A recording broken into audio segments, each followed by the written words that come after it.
ನನ್ನಿಂದ ಹಿಡಿದು ಪ್ರತಿಯೊಬ್ಬರು ಕೂಡ KD ಸಿನಿಮಾನ ನೋಡೋದಕ್ಕೆ ತುಂಬಾ ಕುತೂಹಲದಿಂದ ಕಾಯ್ತಾ ಇದ್ದೀವಿ ಸರ್. 100% ಇವಾಗ ನಾವು ಹೋಗಿ ಥಿಯೇಟ್ರಲ್ಲಿ ನೋಡ್ತೀವಿ ಅಥವಾ ನಾವು ಮಲ್ಟಿಪ್ಲೆಕ್ಸಲ್ಲಿ ಹೋಗಿ ನೋಡ್ತೀವಿ ಅಂದರೆ ಕೈ ತುಂಬ ದುಡ್ಡು ಹಿಡ್ಕೊಂಡೇ ಹೋಗಬೇಕು ಸಾಮಾನ್ಯ ವರ್ಗದವರು. ಆದರೂ ಕೂಡ ಇಲ್ಲ ನಾವು KD ನೋಡ್ತೀವಿ ಅಂತ ಕಾಯ್ತಾ ಇದ್ದೀವಿ ಸರ್. ಈಗ ನನಗೆ ಮನೋರಂಜನೆ ಇದರಲ್ಲಿ ಸಿಗುತ್ತೆ, ನಾನು ಆರಾಮಾಗಿ ಇಲ್ಲೇ ನೋಡ್ಕೊಬೋದು. ಆದರೂ ನಾನು KD ನೋಡೋದಕ್ಕೆ ಹೋಗ್ತಾ ಇದ್ದೀನಿ. ನಾನು ನೋಡಿ ಥಿಯೇಟ್ರಿಗೆ ಹೋಗಿ ನೋಡಿ ಹೊರಗೆ ಬಂದಾಗ ಎಷ್ಟು ಖುಷಿಯಾಗಿ ಕೂತ್ಕೋತೀನಿ ಸರ್. ಅಲ್ಲ ಮೇಡಮ್, ನೀವು ನೋಡಿ 5 ಸೆಂಟಿಮೀಟರ್ ಕಣ್ಣಲ್ಲಿ ನೀರು ಅಳ್ತೀವಿ ಅನ್ನೋದು ಇನ್ಫಾರ್ಮೇಷನ್ ಸಿಕ್ತು. ನಾವು 100% ಹತ್ಕೊಂಡು ಬರ್ತೀವಿ ಹೊರಗಡೆ ಅನ್ನೋದು ನಮ್ಗೆ ನೋಡಿದವ್ರು ಹೇಳಿದ್ರು. ಸೊ ಆದರೂ ಕೇಳ್ತಾ ಇದ್ದೀನಿ ನಿಮ್ಮ ಕಡೆಯಿಂದ ಹೇಳೋದಾದ್ರೆ. ನಾನೀಗ ಆಡಿಯನ್ಸ್ ಆಗಿ ಕೇಳ್ತಾ ಇದ್ದೀನಿ, ನಾನು ಹೋಗ್ತೀನಿ ಗುರು, ನಾನು ಸಿನಿಮಾ ನೋಡ್ತೀನಿ, ಹೋಗಿ ಬಂದರೆ ನಾನು ಎಷ್ಟು ಖುಷಿ ಆಗಿರ್ತೀನಿ ಅನ್ನೋದು ನನ್ನ ಪ್ರಶ್ನೆ. ಇನ್ನೊಂದು ಸರಿ ಹೋಗಿ ಸಿನಿಮಾ ನೋಡ್ತೀರ, ಸೂಪರ್. ರಿಪೀಟೆಡ್ ಆಡಿಯನ್ಸ್ ಇರ್ತಾರೆ ಅನ್ನೋದು ಒಂದು ಸ್ಟ್ರಾಂಗ್ ಬಿಲೀಫ್. ನಮ್ಮ ಲೈಕ್ ಯಾರಿಗೂ ಗೊತ್ತಾಗಲ್ಲ ಆಡಿಯನ್ಸ್ ಪಲ್ಸ್, ಬಟ್ ಒಂದು ಬಿಲೀಫ್ ಅನ್ನೋದೊಂದಿರುತ್ತೆ, ಒಂದು ನಂಬಿಕೆ. ಇದು ಖಂಡಿತ ಇನ್ನೊಂದು ಸರಿ ನೋಡ್ತಾರೆ ಈ ಸಿನಿಮಾನ, ಆ ನಂಬಿಕೆ ಇದೆ. ಓಕೆ, ಸೀಟ್ ಅಂಚಲ್ಲಿ ಕೂರಿಸುತ್ತೆ. ನೀವೇನು ಹೇಳ್ತೀರಾ? ನಾನು ಆಡಿಯನ್ಸಾಗಿ ಕಾಯ್ತಾ ಇದ್ದೀನಿ. ನಾನು ಫುಲ್ ಸಿನಿಮಾ ಫುಲ್ ಫ್ಲೆಡ್ಜಲ್ಲಿ ಆ್ಯಸ್ ಆಡಿಯನ್ಸ್ ಕಾಯ್ತಾ ಇದ್ದೀನಿ. ಬಟ್ ಡಬ್ಬಿಂಗಲ್ಲಿ ನೋಡಿದ್ದು, ಅಲ್ಲಿ ಇಲ್ಲಿ ಸ್ವಲ್ಪ ನೋಡಿದ್ದು, definitely it's very very entertaining. ನಿಮ್ಮ 2 hours 20 minutes ವರ್ತ್ ಇಟ್ ಅಂತ ಅನಿಸುತ್ತೆ.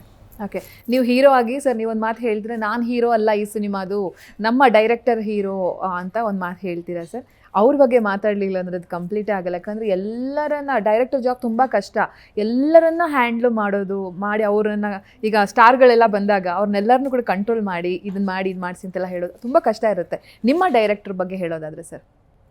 ಮೇಡಮ್, ಅವರು ಡೈರೆಕ್ಟರ್ ಅಂತ ಏನಕ್ಕೆ ಹೇಳ್ತೀವಿ ಅಂದರೆ ಟೋಟ್ಯಾಲಿಟಿ ನೋಡ್ತಾರೆ. ಅಂದರೆ ಎಂಟೈರ್, ಈಗ ನಿಮ್ಮ ಹತ್ರ ಮೊಬೈಲ್ ಇದೆ, ನಾನು ಅದನ್ನೇ ಹೇಳ್ಬೇಕು, ನಿಮ್ಮ ಹತ್ರ ಮೊಬೈಲ್ ಇದೆ, ನೀವು ನಿಮ್ಮ ಫ್ರೆಂಡ್ಸ್ನ ಮೀಟ್ ಮಾಡಿದ ತಕ್ಷಣ ಒಂದು ಸೆಲ್ಫಿ ತೊಗೊತೀರ, ಕರೆಕ್ಟಾ? ಹೌದು. ಸೆಲ್ಫಿ ತೆಗೆದಿದ ತಕ್ಷಣ ನೆಕ್ಸ್ಟ್ ಮೂವ್ ನಿಮ್ದು ಏನಿರುತ್ತೆ ಅಂದರೆ, ಕೊಡು ಫೋನ್ ಕೊಡು ಅಂದ್ಬಿಟ್ಟು ನಿಮ್ಮನ್ನ ಮಾತ್ರ ನೀವು ಝೂಮ್ ಮಾಡ್ಕೊಂಡು ನೋಡ್ಕೊತೀರ. ಇಲ್ಲ ಒನ್ ಮೋರ್, ನಾನು ಎಕ್ಸ್ಪ್ರೆಷನ್ ಸರಿ ಇಲ್ಲ, ಅಥವಾ ಕಣ್ಮುಚ್ಬಿಟ್ಟಿದ್ದೀನಿ, ಪಕ್ಕದವ್ರು ಹೇಳ್ತಾ ಇರ್ತಾರೆ, ನಾನು ಚೆನ್ನಾಗಿದ್ದೀನಿ ಇರಲಿ ಬಿಡೆ ಅಂತ ಇರ್ತಾರೆ. ಇಲ್ಲ ನಾನು ಕಣ್ಮುಚ್ಬಿಟ್ಟಿದ್ದೀನಿ, ಅಪ್ಲೋಡ್ ಮಾಡೋಕ್ಕಲ್ಲ, ಒನ್ ಮೋರ್. ನೀವು ನಿಮ್ಮದು ಮಾತ್ರ ನೋಡಿದ್ರಿ, ಆದರೆ ಡೈರೆಕ್ಟರ್ ಆಗಲ್ಲ, entire ಟೋಟ್ಯಾಲಿಟಿ.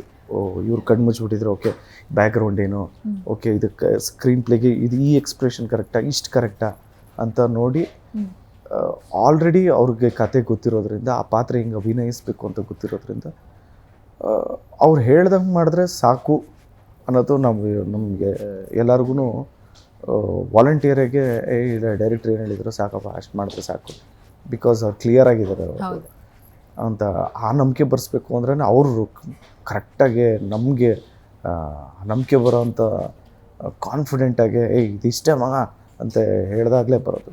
So in that way he was very very confident. ಅವರ ಧೈರ್ಯನೇ KD and also Venkat sir, ನಮ್ಮ ಪ್ರೊಡ್ಯೂಸರ್. ಇಡೀ ಎಂಟೈರ್ ಚಿತ್ರದಲ್ಲಿ ನಮಗೆ ಕಾಂಪ್ರಮೈಸ್ ಅನ್ನೋ ಒಂದು ವರ್ಡ್ ಎಲ್ಲೂ ಆಗಿಲ್ಲ.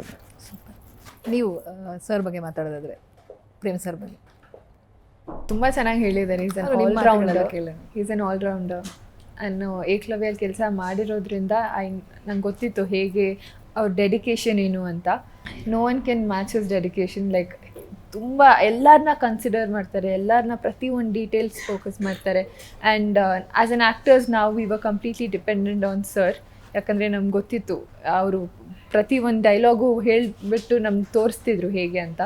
So he's very detailed. So ಏನೇ ನಾವು ಔಟ್ಪುಟ್, ನಮ್ಮ ಪರ್ಫಾರ್ಮೆನ್ಸ್ ಏನೇ ಇದ್ದರೂ ಅಥವಾ ಸಿನಿಮಾಲಿ ಏನೇ ಔಟ್ಕಮ್ ಬಂದಿದೆ ಅಂದರೆ that credit goes to him and KV.